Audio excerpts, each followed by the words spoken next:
I always look forward to spending some time with our good friend Dennis Horton. He's the executive director of the Rockford Regional Office of the Better Business Bureau. Dennis, good morning. Good morning, Riley. How's everything this morning? Wet. Yep. Other than that, pretty good. Yep. But don't worry, that'll just lead to more mosquitoes. So we should be just fine. We should be just fine. Always look forward to hearing from you because that means you're going to enlighten us as to some things that we should know to keep more money in our pocket and less trouble in our lives. What about the Quest data breach? What's going on with that?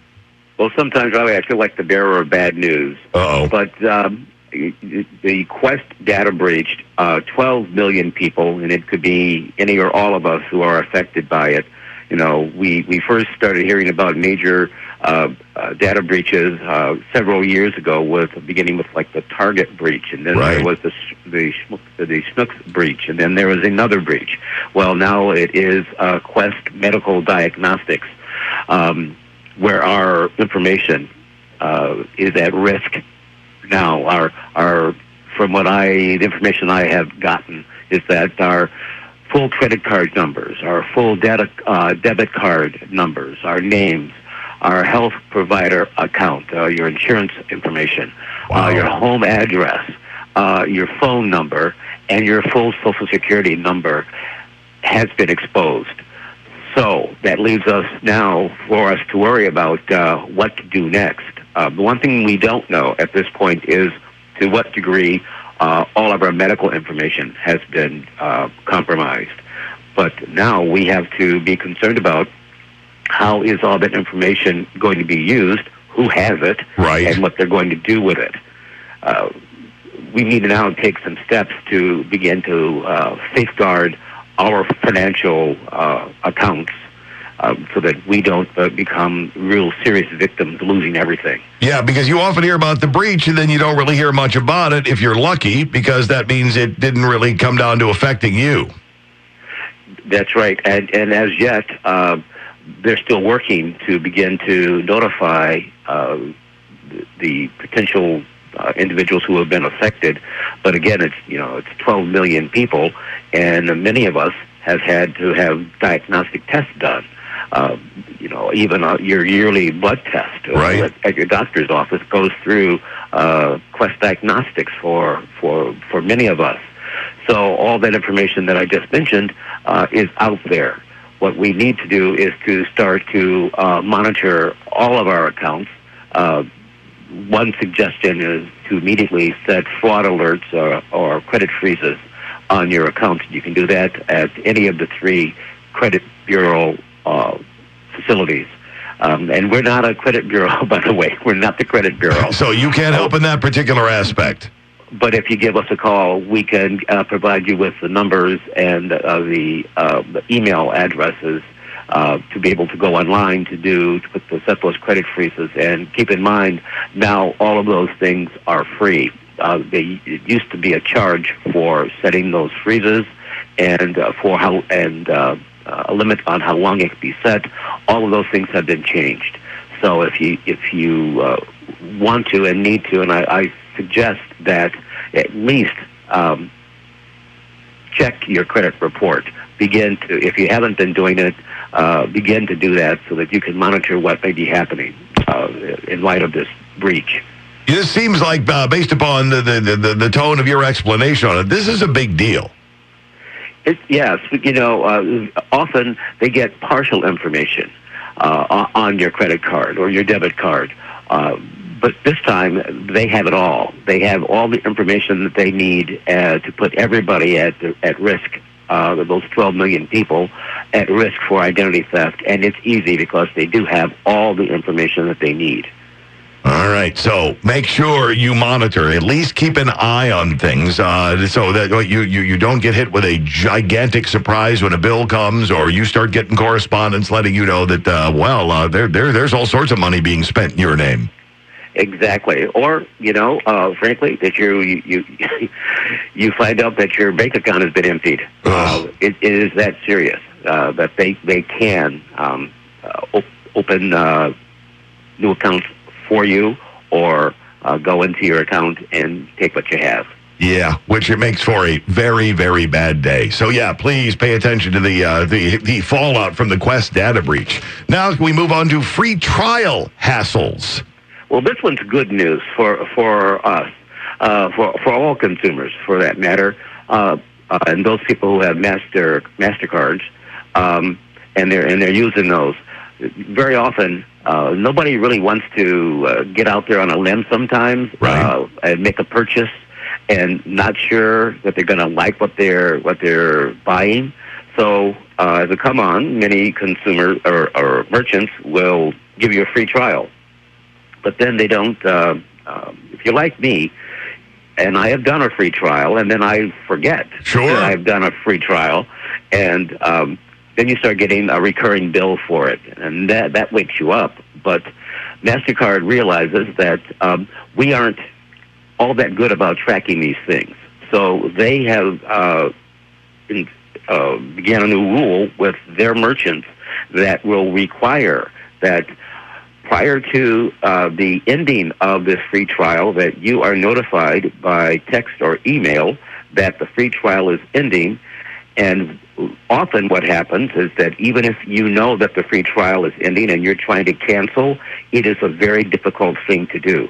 And MasterCard has recognized that they make it tough for you to get out of this reoccurring bill even before it starts.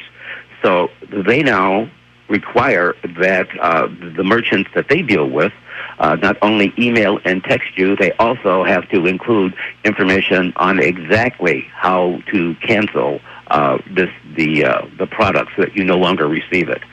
That's outstanding, because as you mentioned before, yeah, we're not going to let you know that your free trial is over. We're just going to start billing you. And as far as pulling the plug on it, well, you're going to have to go through 3 different operators, fill this out, send that to us. We'll need an email on that, too. And oddly, I got one this morning. It wasn't a free trial. I deliberately signed up for it, but I thought at one point, I know that at one point I had canceled it, or at least I thought I had. Right. But now, because of this new requirement, they had to notify me that come June 7th, there's going to be a recurring charge on my credit card. But now I have the opportunity to stop it. So that is, it's a great thing, and it's good news for consumers. Absolutely, and this is for MasterCard holders.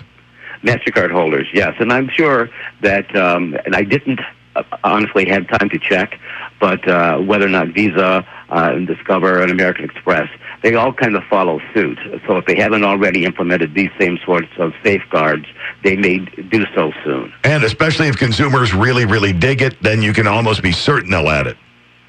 Well, at least we hope so. Yeah, at least we hope so, exactly. And finally, storm chasers, and a heads up there. This is all... We're going into the storm season when we face a possibility of some severe storms, hail damage and all those sorts of things. And just wanted to give people a heads up that when that happens, we're going to have people coming through neighborhoods with a magnetic sign slapped on the side of their pickup saying that they can re-roof your house for pennies on the dollar. Sure. When in fact they may be able to re-roof your house, but the rains may not stop coming in after they've come and gone. I just wanted to give people a heads up on if someone comes knocking on your door. Make sure that you know who you're dealing with. Don't sign contracts with people who are standing there and rushing you to get it signed up, or who tell you from the street that they can see the hail damage on your roof. They're just, frankly, trying to empty your pockets. And unfortunately, they've had a lot of success doing that to different people. And you pointed this out when we've talked before. A simple call to the BBB and say, hey, who do I talk to locally about this problem? We'll fix it. And there are dozens, literally dozens of legitimate businesses right here in town who can help you with your siding problem, your window problem, your roofing problem, whatever it may be. If the tree is down in your yard, there's a local business who can help you, and those are the ones that we're going to recommend that you use. Storm chasers come from all over the country when there's a problem, and then they go back to from where they came, and you can't find them when, as I mentioned, the rain is still coming in from your roof. Yep, and your money's in their pocket. Right, and we can try to help you, but the odds are that we're not going to help you recover your funds. There is also a report that we have just received that some of the door-to-door sales, door knockers this season are on the move to sell you garage door openers. To replace your garage door opener. They'll knock on your door and tell you they got a great deal, and they'll show you the product. But you don't know if this new garage door opener is rated for your garage door. That it may open now, but because your door is too heavy for the mechanics of this garage door opener, it'll burn out very quickly. And just wanted people to be aware that you may have someone coming through your neighborhood trying to sell you a new garage door opener. So be aware of that as well. Right, and also remember that someone who sold it to you probably still retains access to it. So there's something else to consider. O'Reilly, that's exactly true, that they can come back when you're not home. Yep, I remember the code number because I sold you this door, and I typed this in, and I'm in your house. And nobody wants that scenario. Exactly. So there's, we unfortunately, we have to be on the lookout and proactive. But that's better than being ripped off. Oh, absolutely. And then, okay, who do I call and now what do I do? See, once again, a collection of really interesting stuff to keep an eye on. The Quest data breach, really, that's affecting, as you mentioned, over 12 million people. You got the free trial hassles that MasterCard's trying to help you, ease through a little bit more. And keep an eye out for the storm chasers. This is the kind of service the Better Business Bureau provides to you every single day. For people who want to make contact, Dennis, with their own questions or comments or concerns, how do they do it? You can give us a call at 815-963-2222. That's all it takes, and you'll be in good hands with the Better Business Bureau. Dennis, as always, thanks for the expertise and thanks for the time. Thank you, Riley. You have a great day.